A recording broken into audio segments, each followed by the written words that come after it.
evening. I welcome you once again to your transformative program, Politics and Beyond. Today, we are going to have an interesting conversation, just as we've been having.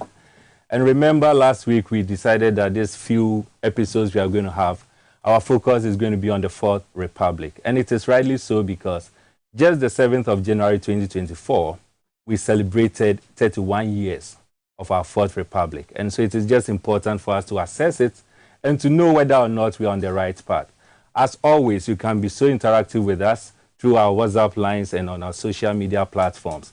And trust you me, when your comments, your messages, your queries all comes, we will read them for us all to have a transformative period. Our conversation is still on the Fourth Republic. And today we are looking at another interesting topic. We are asking ourselves the challenges of developing Ghana's human resources. And we are asking whether or not, under this Fourth Republic, we are making strides or we are not making strides. And it is just important for us to have a little background of this topic. Now, if you look at Ghana as we have it now, despite the wide range of reforms of the past 3 decades, as I indicated, Ghana's economic development still remains the most difficult, challenging of all times. Now, when you look at all the indices, the real capital income, you look at what the average Ghanaian currently is more distressed economically than ever before. The level of public venality has raised stupendous proportions. Leaders now appear to see the national treasury as their private purse. What is worrying is that the economic situation of Ghana has indeed become dire by any standard of measurement. And that is really worrying. You go further and you also realize that despite all these challenges, I have always said, and indeed, scientifically and all the research that you can think of, theories and the rest, has proven that for Ghana to move from where it is, and not just Ghana, for any country to move into the developed stage, it needs 2 fundamental things. The first one is the natural, or what we call the material resources in economics. And the second one is the human resource. And so this evening, we are going to look critically at the second part that has to do with the human resource. And if you are looking at human resource, we are just talking about human development. And we want to rely on the UNDP's indices. Now, the UNDP has something called a metric. And the metric is known as the Human Development Index. It is a metric that is compiled by the UNDP, and it is used to quantify the country's average achievement in 3 basic areas. So the first one has to do with the health, the second one has to do with the standard of living, and the third one has to do with education. If you look at these indices from the UNDP, from 2009 to 2023, unfortunately, it tells you that Ghana has consistently been in a particular bracket known as the medium bracket. We have the low, the medium, the high, and the super level. We have always been from 2019 to 2023. We are waiting for the 2024 index. But from 2009 to 2023, we have consistently been in the bracket of the medium HDI. That is the Human Development Index.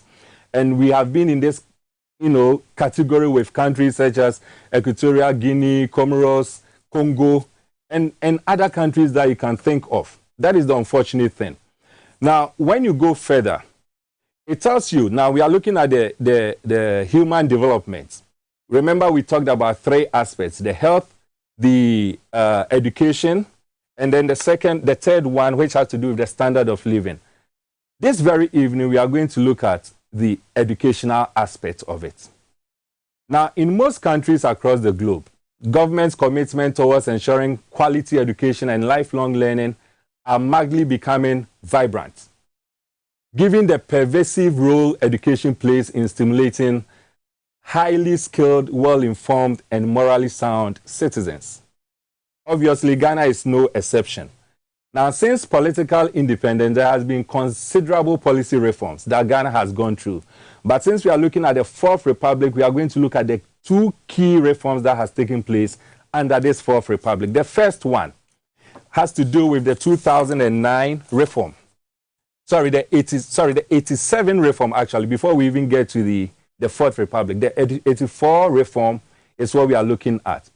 Now, the idea with the 84 reform is that the idea was understood as an innovation that will switch Ghana from examining, driving, and academic learning approaches toward vocational education so that we produce employable graduates. So that was the focus with the 87 educational reform.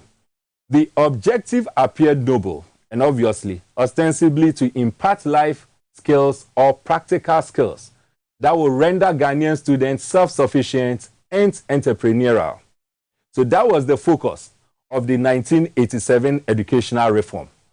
Now, however, it is clear that right from the 87, the reforms failed to achieve quality targets and the set objectives, throwing many young people out of school and exposing the education sector to public ridicule and opprobrium. Quality was compromised because there appeared to have been inadequate supply of critical input to support the rising enrollment. So this became the challenge. In 2001, the NPP, under the NPP, we had another reform. We had a new educational reform. And so in this educational reform, the New Patriotic Party, after assuming the office in 2001, reinvigorated earlier efforts to expand access to education. So that was the focus. Improve quality of education and streamline education management. These were the focus. However, some structural reforms were, however, observed at the pre-tertiary level, where basic education was redefined to include 2 years of kindergarten, while the senior secondary school was renamed and extended to 4 years.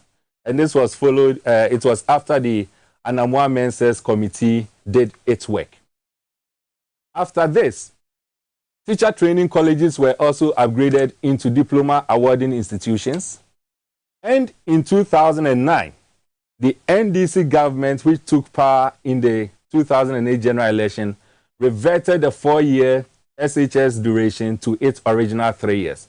And so the Anamwa work took the SHS from 3 years to 4 years.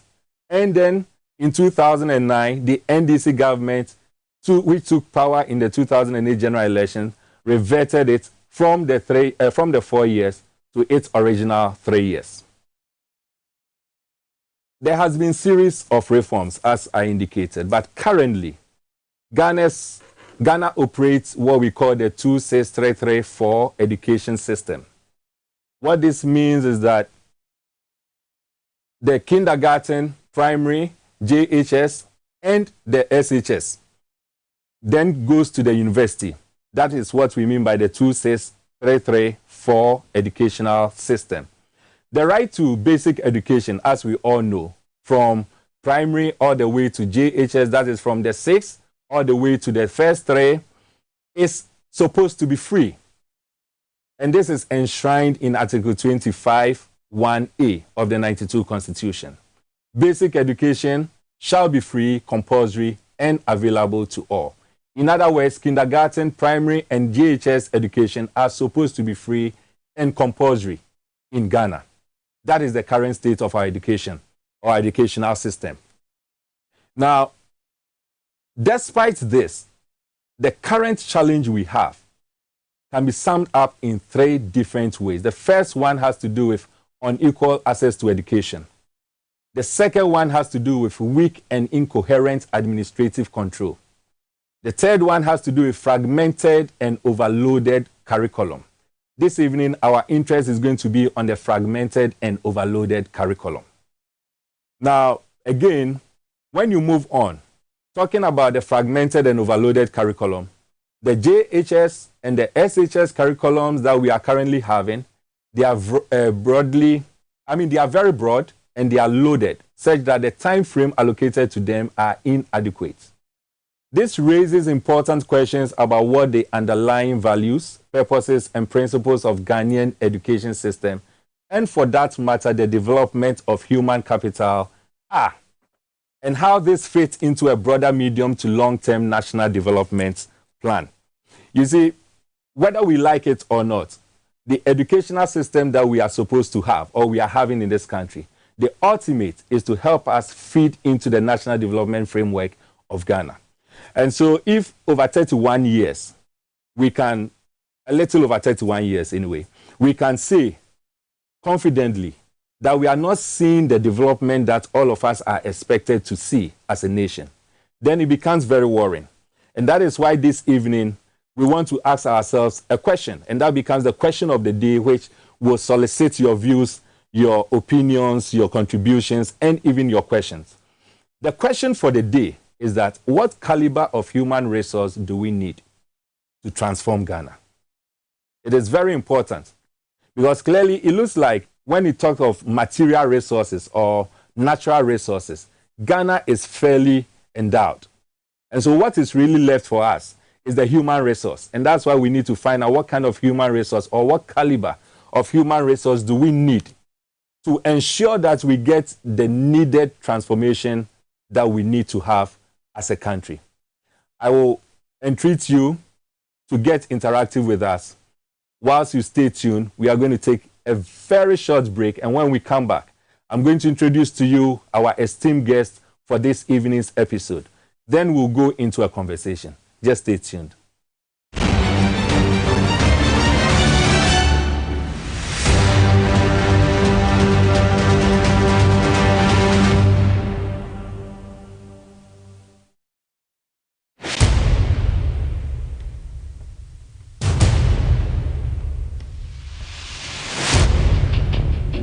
The average human body mass should have at least 60% water for optimal performance in any physical or mental exercise. We can help you maintain it naturally.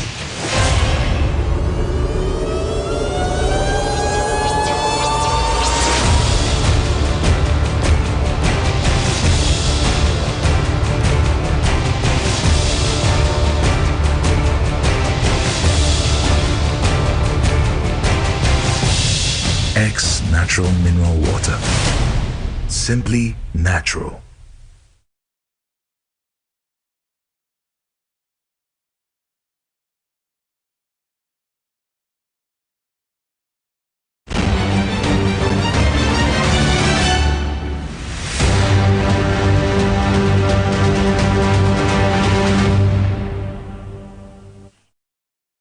Welcome back. You are still with us and with your favorite show, Politics and Beyond, your transformative program. And I'm still your host, Emmanuel Jr. This evening, we are privileged, very privileged, to have with us a guest that needs no introduction. Indeed, this is a man I respect so much, and I believe all of us, including you, respect so much. This man is celebrated not just in Ghana or Africa. He's celebrated across the length and breadth of the world. And so if I should attempt introducing him, I'm sure that alone would take the entire period. And so I'll simply mention his name because he needs no introduction. We are here to welcome yours and mine, our own esteemed professor, Professor Frimpong Boateng. Prof, welcome to Politics and Beyond. Thank you for having me on your program. And we are so privileged to have you. I'm also honored to be here, and I'm delighted. Thank you, Prof. Prof, so today we are talking about the challenges of developing Ghana's human resource capital under the Fourth Republic. Now, we are looking at the Fourth Republic because, as I indicated earlier, just 7th of January, we celebrated 31 years of the Fourth Republican Constitution.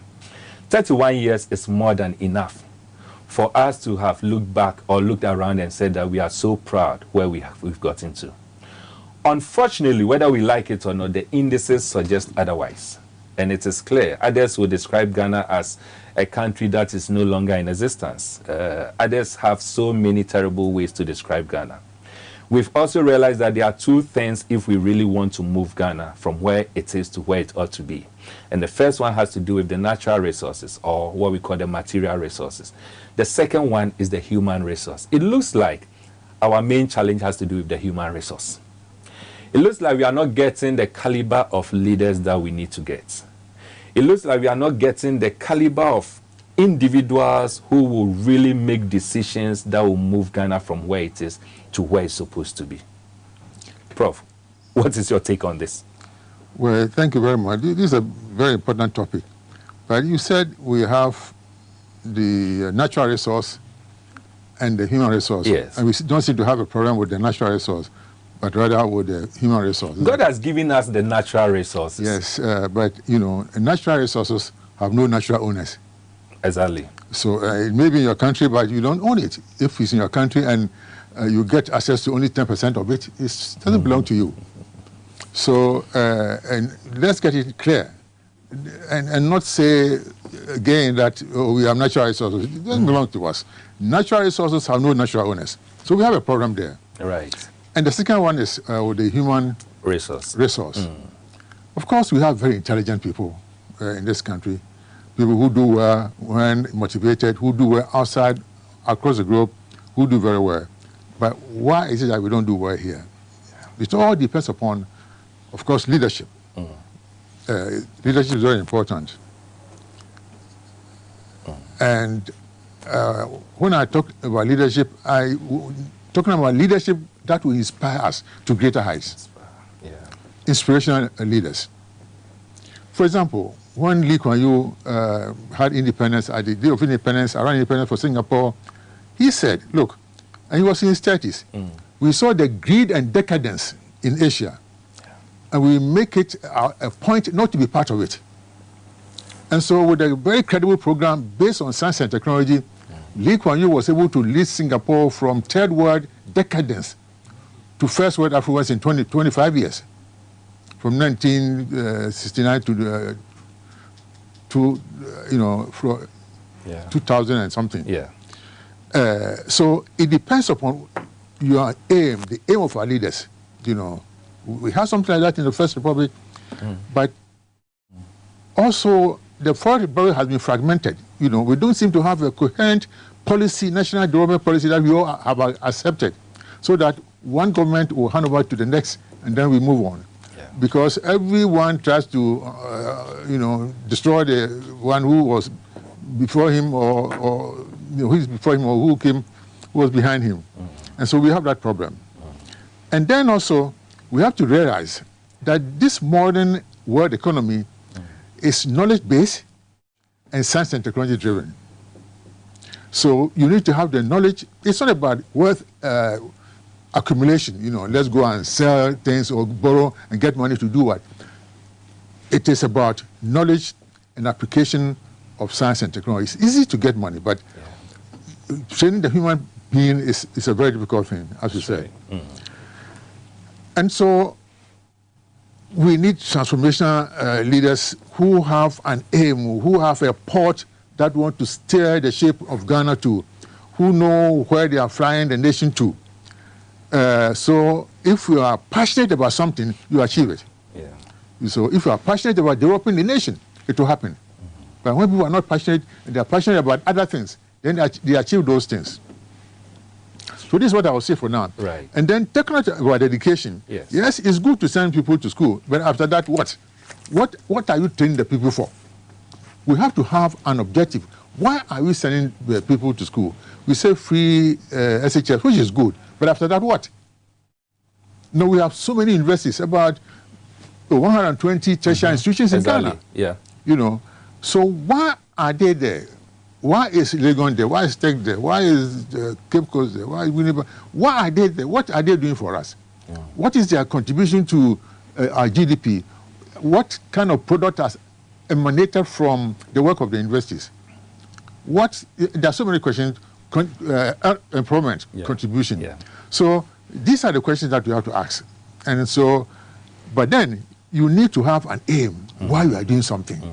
And that one is difficult to see in Ghana as it is now. Prof, you've really summarized the whole topic. Let's try and break some of the key things that you've spoken about. We need aim, particularly our educational system needs aim.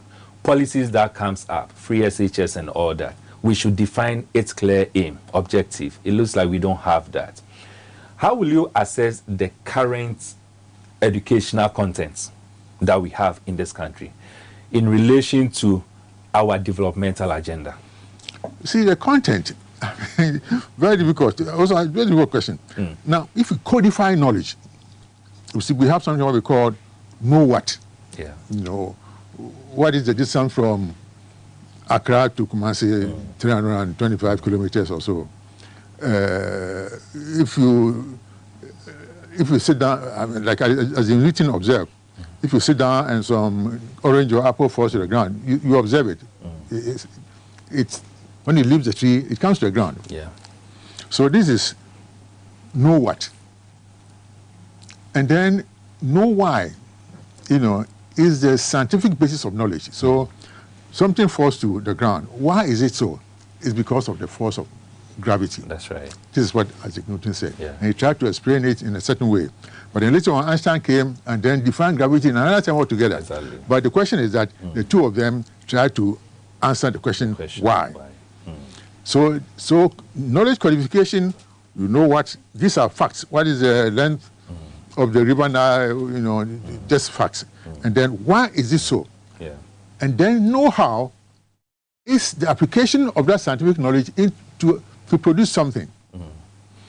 And these things are missing, you know, the know why, know how in our education system.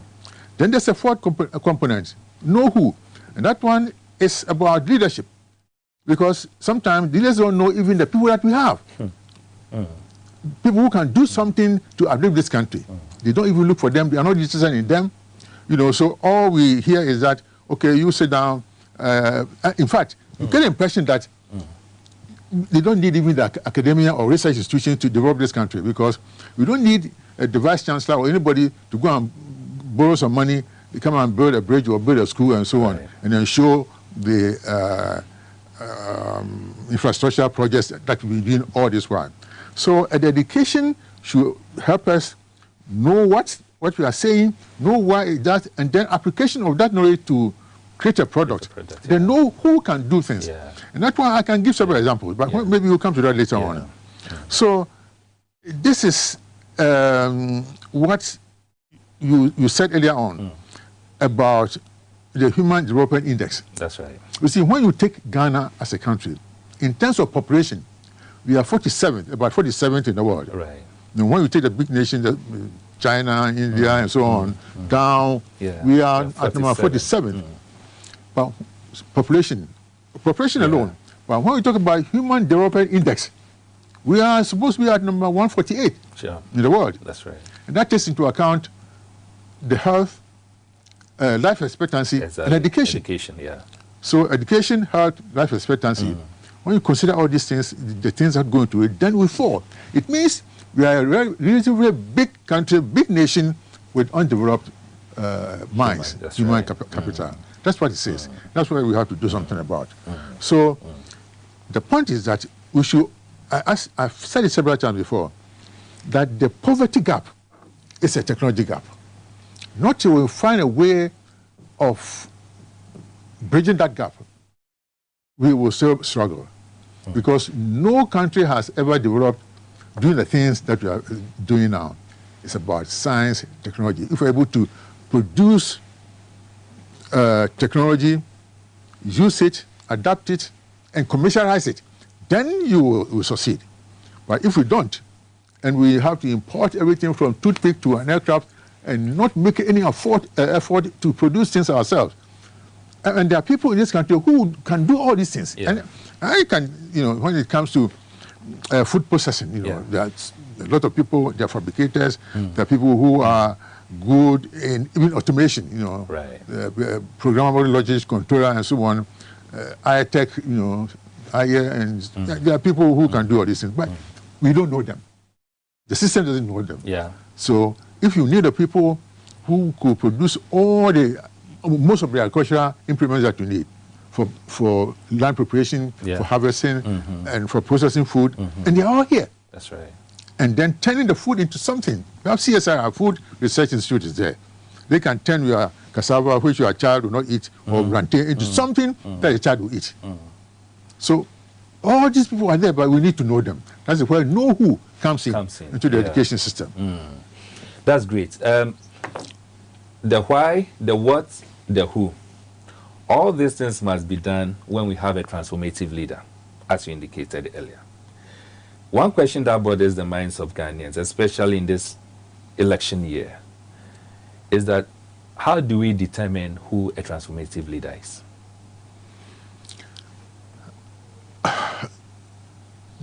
If there was one, you should know what. There should be no difficulty defining, these people. I mean, I told you about Lee Kuan Yew. Yes. He said, look, we have seen the greed and decadence. The things that don't promote our well-being, we are not going to be part of it. You are going to do something different. And then Deng Xiaoping did the same thing in 1983. When, those days, China had technology, but they did not commercialize it. They did not do much about it.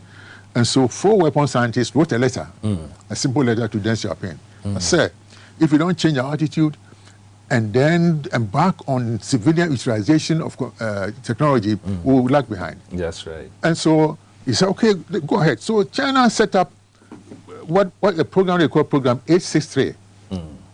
That is after 1986, March 86, 863, named after the year and the month of this thing, that we have to change. And so they set up research institutions to go into many areas, material science, solar, alternative energy, space technology, and so on. And it's that thing, that research that has brought, and the dedication that has brought China to this level. It doesn't, see, development is not like pregnancy, where you get pregnant and after 9 months you get a product. That's what Ghana is trying to do. It doesn't happen like that. You need to plan and work at it. And it's hard, it's tough. And if you have greedy people in charge, it will not work. It will never work. But if the people are committed, they want to do it, there's a price to pay. That's right. Every choice has consequences. That's right. If you want to bring your country to the higher level, there's a life you have to live. For people to have confidence in you, to save the money for things that will bring progress to the country. That's right. Doc, there's another question you raised earlier, and has to do with the poverty gap. And you rightly define it, that Ghana's poverty gap is a technological gap. Yes. How do we bridge this gap? Yes. First of all, there's something that when I was minister, of course, I mentioned all these things to the president, and he bought into it. Okay. And so 2018 or 2019, we organized an international conference at Widiasi called Bridging the Technology Gap. Okay. We invited scientists, Ghanaian scientists from America, from Germany, from all over the world. We met at Widiasi, and through the efforts of Mr. Kwame Pianin, we got MasterCard Foundation to fund the conference. Wow. And so we came out with a framework, how to bridge the technology gap, creating the Ghana Development and Manufacturing Center. Okay, so that we can do things ourselves. Because I've not seen a nation that has developed without the capacity to manufacture anything. So, but luckily, we have started something in my ministry, Environment, Science and Technology. Well, so we got land to build a CNC, computer numerical control machine tool center and a foundry. And the president supported it. We started and we imported the first batch of equipment. And then I left government, and the project came to a standstill. So it was supposed to help us build machines, build spare parts, and manufacture the things that we need for agro-processing, for agriculture, for environment, for automobile. Now we have a number of automobile things, companies, but we are not contributing anything. And then the sad thing is that we have a number of Ghanaian institutions that have been equipped to go into automobile technology. Okay. If you look at the technical universities, you know, almost all of them, apart from Commercial Technical Institute, that is into computer technology and internet and so on.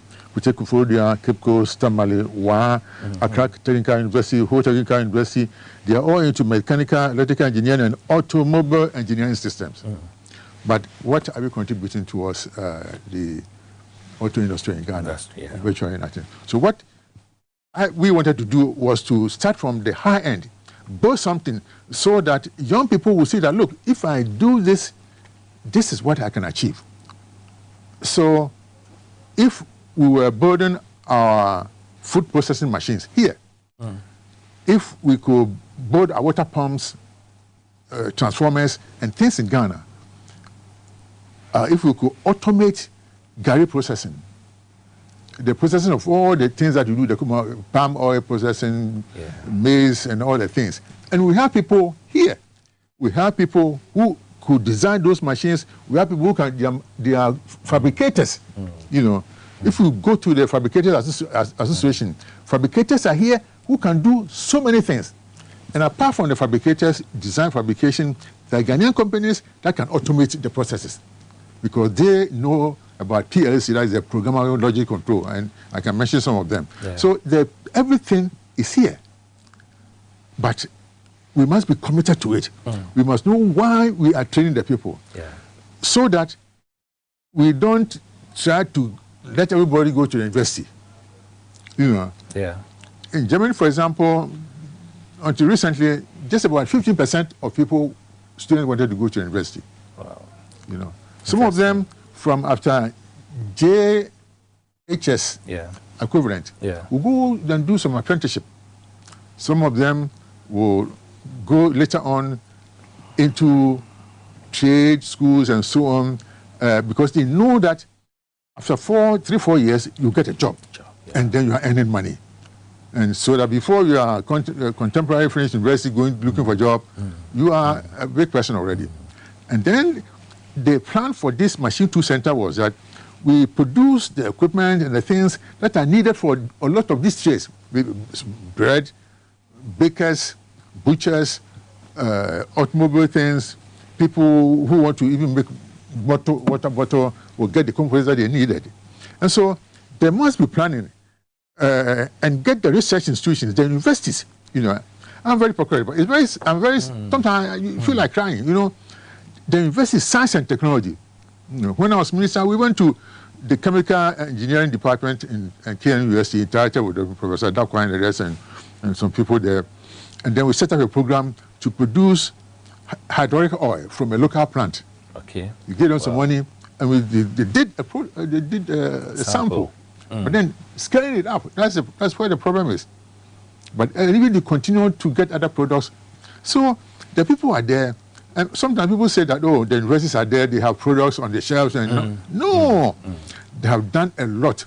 If you go to CSIR, the tech institutes, if you go to atomic energy, you marvel the Biotechnology and Agricultural Research Institute of atomic energy. You know, they have technologies to produce good material for plantain, cassava, pineapple, and so on. In fact, when Ghana was cultivating the MD2 variety of pineapple, atomic energy found a way of, you know, giving us planting material. So there are a lot of things going on there, but then you have to look for them. And let me tell you one thing. Talking to these scientists, atomic energy will tell you that no head of state, president, has ever stepped foot there. Atomic energy? Yes. That's amazing. It's just around the corner here. It's around the corner. No president. Of course, Vice President Baumia was there, but I was there with him. Right. You know. But then Nkrumah cut the sword for the construction, and then it was stopped, and the Champon restarted it, and so on. But since then, Nkrumah, there was nothing to go there to look for. So no head of state. So sometimes they get discouraged. That's right. And there's so much that they can do. And therefore, We should not forget about the universities, the research institutions, the academia, Academy of Arts and Sciences, and so on. They're all there to help develop this nation on the path of science, technology, and innovation. We cannot develop this nation, bridge the technology gap, ignoring the universities. Why are we spending so much money maintaining these institutions? That is my point. Can it be an issue of lapses in the 92 Constitution? Because it is from, clearly from our indication, we need a transformative leader. Yes. And if we are not getting the leader that Ghana needs, yes, can it be that the leaders that the Constitution is producing are wrong leaders, which impliedly tells us that the Constitution itself has some lapses? No, the Constitution doesn't produce leaders. It is through the Constitution that we get the kind of leaders we get. No, I just don't understand. I mean, the leaders, the Constitution is there before the leader appears. It guides us to lead. Yes. To get the leader. Yeah, yes. Exactly. But then, the separation of powers doesn't seem to exist, because because a president in Ghana, in the fourth Republican Constitution, is a very powerful person. He can influence everything, He can influence parliament, judiciary, and so on. And therefore, if we talk about the Constitution in that respect, then this is what I would say. Right. But then, leaders, so the thing is that we have accepted certain things to be normal, and that's the sad thing, where people who have money can bribe, and they boast about it. Exactly. I want to be a parliamentarian, I want to be a presidential candidate, and I've given money to this, and they are proud of it. This is something that we should be ashamed of. So long as we try to do that, that is why we call it the purchase mandate. The country will not develop. So let's get people who love this country, who will not bribe you to get to power and do things. And that's you young people, because we can guide you as to what to do, but you have to build your future. The future belongs to you. We can give you guidance. But don't accept everything as being normal. That's right. That is what is happening, so we should accept it. We should accept it. That is really true. There are some few messages that I want us to go through before we continue. So this one says, this one didn't come with a name, but it says, what we need is a practical-oriented workforce, not certificate-oriented workforce, as we have now. Good evening, Mr. Wilson. Professor Frimpong Boateng is a well-respected politician, and both in and beyond. He should have come out with this Galamsey report. This current government is the most corrupt government Ghana has ever had. I'm Christian Ekwama from Adome in the Oti region. The problem of this country is that we don't have aim. If we have aim, we wouldn't introduce a curriculum geared towards practicality and yet refuse to provide real and learning. All we know is giving new names to old ways of doing things, from Nanaya, Commander Junction. In fact, I love this program, but my question is, why is it that we have all the knowledgeable professors and yet Ghana is still poor? This is by God Bless Aka from Inzima, Eyinase. Okay, so keep your messages coming. We'll be reading them. Doc, there's one thing I have always been worried about, and that has to do with the National Development Plan. I remember very well under Rawlings we had a development plan, under Kufuor we had a development plan, under the late Atamils we had a development plan, under the former President John Mahama we had a development plan.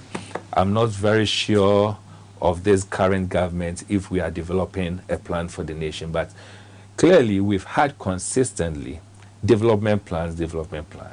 A new government comes and throws it away and starts from from scratch, and it goes on. It's like we are moving in circles. What is the difficulty? Why is it that we can't have a clear development plan as a nation? Actually, there should be one development plan for Ghana. Exactly. So whether it's from Rawlings or Mahama or Kufuor or from Akufo-Addo, there should be one plan. Exactly. But I know very well that the National Development Planning Commission works well, and they have a plan.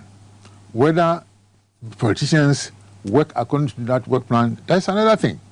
There is I mean, National Development Planning Commission is a very powerful institution of the state, and people who have worked there have been very knowledgeable, and they love this nation, and they produce plans which are supposed to guide us in our plans. Right. But then if they are not, then again is a politician who is not doing his work well. We need people who love this nation, who will sacrifice for the good of this nation, who will not make money for themselves and for their friends. Right. And so this is what I was saying. And it's as simple as that. That's right. You know, dedication. And if we talk about transformational leaders, Yeah. they are difficult to see on the landscape now. Exactly. But I'm sure there are among the young people of this nation, when they get the proper guidance, they'll be able to do a lot of good things for this country. And that is why, you know, I'm very particular about people between the ages of 28 and 39. And this is where we are most productive, you know. Right. We are aggressive, we can take calculated risk and sacrifice and work hard, you know, for this nation. So we don't have to waste people's time and sit on them until they get to retirement before they do something with their lives. I'm very particular about the progress of young people. So we need to remember that the poverty gap is a technology gap. And in this world economy, it is knowledge-based. We have to know and science and technology-driven. And we have to develop the science and technology infrastructure that will make us capable of doing things for ourselves. Koreans did that, and there was, I mean, I'm sorry that I have to bring that in again, because in around 1970s, the main products that they were exporting were textiles, plywood, and wigs, you know. But then they went to research, set up the software that I'm talking about, and they can reverse engineer something. That's right. You see, you just can't bring, if you bring a big machine into the nation, there must be a contract. We'll use it. But then, if there's no patency law on it, we should be in a position to reverse engineer it, meaning that we can dismantle the engine and take some measurement using modern technology, build our own machines. Right. That is possible. We are not making an attempt to do that, but we can do it. That's right. I really like the phrase, Ghana's poverty gap is a technological gap. I think that's the fundamental, and it's really true. And there are people who can bridge this gap in Ghana and outside, Ghanaians at home and abroad, in diaspora. And they are willing. They've met before, they've talked about this, and they know how to do it. So please give the people the chance to help this nation. It's all about leadership. Yes. Our leaders not being transformative enough. And the leaders should not look at people and say, I don't like this one, I don't like this one. No, you don't have to work with people you like. You like. Yes. We are at war. Wartime, we can even call your enemies to come and help you. Exactly. So we are fighting poverty, disease, and so on. So let's get everybody on board. That's right. Because people are willing to work. That's right. But then maybe you don't like your face, you don't come from the right tribe, from the right clan, political party, and so you will not be invited to serve. There are people who want to serve across party lines, across tribal lines. Tribalism is stupid. I don't even talk about that. Anybody a tribalist hasn't got... yes. So... Prof, talking about this, it raises another issue which seems to be killing our democracy, or our fourth republic. And that also came from the Constitution. And that has to do with this syndrome of winner takes all. What is your take on it? The kind of politics we are playing where it is winner takes all. If you don't believe, you are not supposed to partake in it. This is what I'm saying. But the winner takes all is not in the Constitution. Right, it's not. Yes, it's not. So You're right. And common sense tells you that you cannot do it alone. Sure. You need people to do it for you. People who may be more intelligent than you. Yeah. You may be the leader. Yeah. But yours is to gather people around you who will help you get to where we want to go. Be on your ship and help you steer it to the safe harbor. This is what we want. That's right. There's another issue. You raised it in passing, but I want us to spend a little just to do with separation of powers. So that we are supposed to practice separation of powers, but in reality we are not practicing it. How is that affecting our development? Very much so, because see, that is why,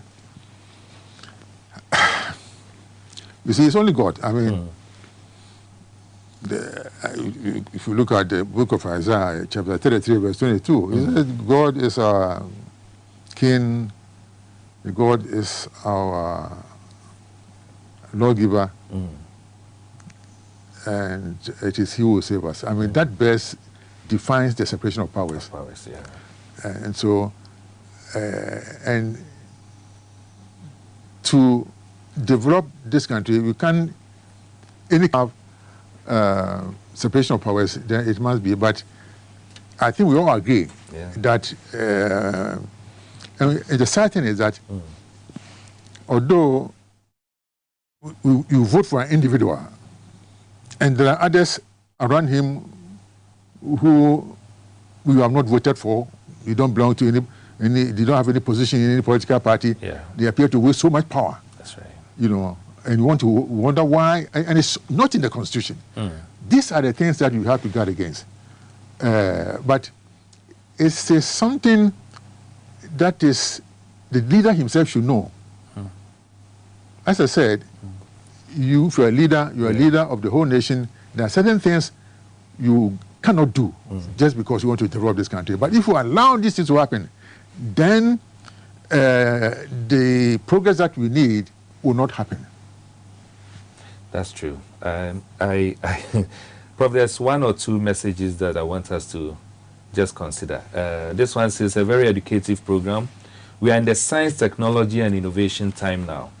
The government has introduced free SHS, but still major of the people are admitted at this grammar school. I believe if we concentrate mainly on the STEM and TVET, it will definitely be advantageous to the country in some years ahead. This will reduce the unemployment rate in the country. Thanks. This is from Kweku Fitson, BBNE official town. This one came with no name, but it says we must include artisans to accountants general office so that the government would have them as its workers to develop the country. Prof, all these things we're talking about, it looks like we are talking a bit more on leaders, what leaders need to do. Of course, the bar stops with the leadership. Unfortunately, it just suggests to me personally that we've not had the kind of transformative leader we need in this fourth republic. What should citizens do? It's difficult because if you don't get the type of leadership that you need, we run into problems. I mean, we get into very serious situations where everything is taxed. You know, I mean, I have never seen a country that has taxed itself to prosperity. It doesn't happen, you know. So, as you know, but if you leave the people, you know, if you reduce taxes, people have access to loan, and they're educated well, you assist them. Now, for example, if we want to go into this apprenticeship program that I'm saying, then people who go into apprenticeships, as happens in Germany, will have to be paid by the places where they do the apprenticeship. But in Ghana, it's the opposite. We have to get money to go and understudy somebody, and the person may even charge you money, you become a slave more or less. But we have to do it well, you know, and then what they call the dual system, where the companies will, so we need to have a list, go to the various chambers of industries, and then get to know where the artisans are, the fabricators, the masters of industry, and so on, and give them incentives so that they'll be able to take a lot of these apprenticeships, and then they can be paid, and then the young people will have a future. They don't have to be burdened, you know, get a place to sleep, get some money, and they can learn within 3-4 years. They have their trade, and they will get the equipment that they need to practice their trade. That's right. This is the process. That's right. That's right. That's really true. I am getting a signal that we are getting closer to the end of our time. But Prof, before we get to the very final segment of it, there's something which is off this topic, and it has been trending for some time now. It looks like a lot of individuals, or you yourself, it looks like you are partnering some individuals to be promoting and selling some drugs in town. Absolutely not. I mean, I've been harassed for, look, people are promoting things in my name using my pictures and fake interviews, and sometimes AI. So viewers, this is some of the things that individuals are using Prof's name to promote. Prof, sorry, go on. I have no knowledge about this thing. So please don't buy, I don't advertise myself. I don't advertise any drug. It's even not allowed. So please don't buy these fake things. And I've reported to the cybercrime unit of the CID. But apparently, you know, it's still happening. You know, almost every day. I don't know whether people want to harass me or what is happening. And you mentioned they going to the extent of even using AI to generated, get your voice. Not my voice. Okay. The voice is voice different. Over, okay. But then the lips, that's right. My lips will be moving, but the voice is different. You know. Anyway, so I pray and I hope that viewers, you'll be cautious of this, and also the CID. You say you've the cybercrime unit. Please, the cybercrime unit. They should help me. We pray and hope that they will be able to do something. But viewers, in law we say caveat emptor. Buyers must beware. Just beware and know what you buy.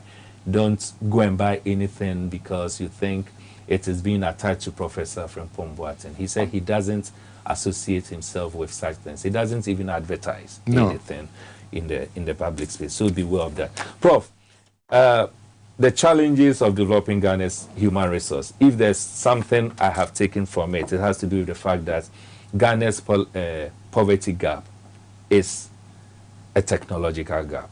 Again, what we need as a country is a leader who is transformative. We need a transformative leader, not just any leader. Before we bring the show to an end, I want to ask one simple question. And if you have any other thing, we have some few minutes, you can add it up. But the question is simple, and that is the question we are asking all guests we get on the show. 2024 December is an election year. What advice do you give today, viewers and citizens of Ghana?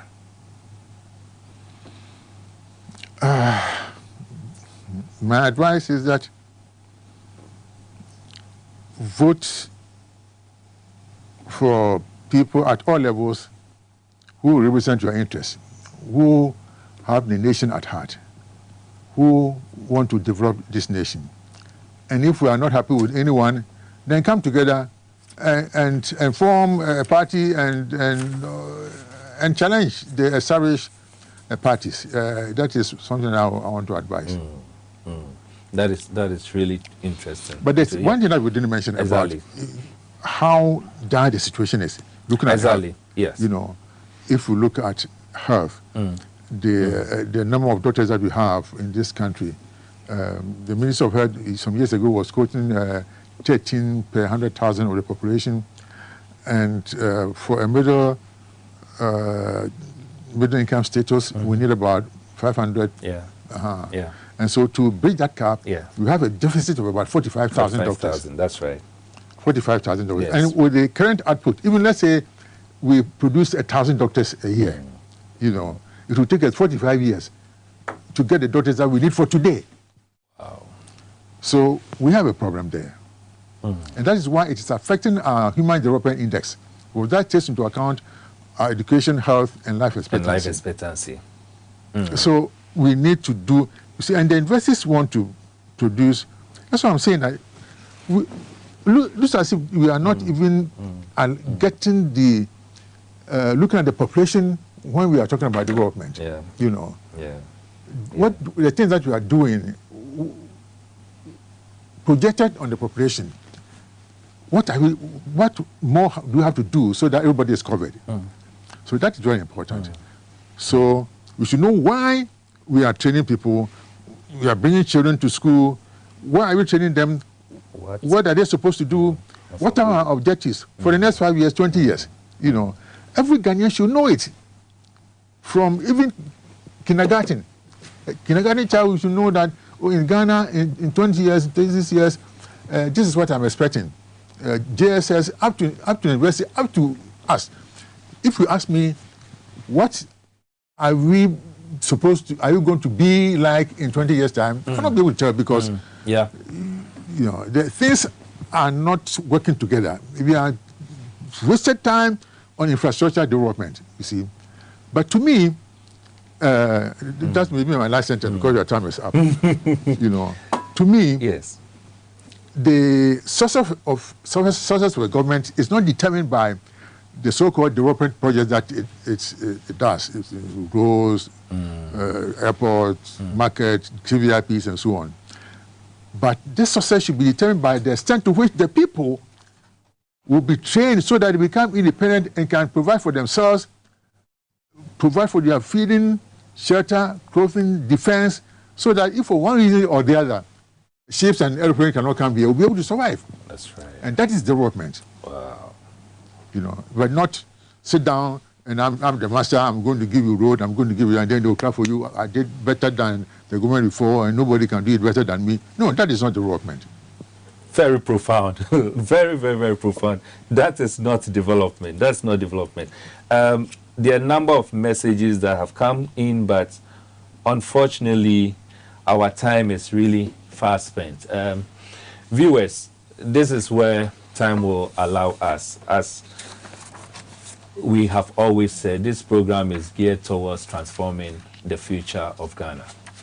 And we want to do that by first transforming our individual minds. And that's the reason why we want to bring in, you know, distinguished guests, as we've always been doing, and as we have right now, to really find ways of orienting our mindset so that together we'll be able to transform the future of Ghana. Next week, we are going to have another episode still on the Fourth Republic. And in course of the week, you'll be able to hear and see the topic that we'll be discussing next week. This coming Wednesday, this episode is going to be repeated on this same platform, TV XYZ, at 11 a.m. And so tune in and then get interactive. I mean, tune in and really appreciate what has been discussed today. You can also call in friends and let them also tune in this coming Wednesday. As always, my wardrobe is sponsored by This Clothing. This clothing can be located at Domi Pillar 2, and you can reach them on 0244 999 113. The number again is 0244 999 113. This Clothing, just get to them and you are sure of getting any form of attire for any occasion that you have in mind.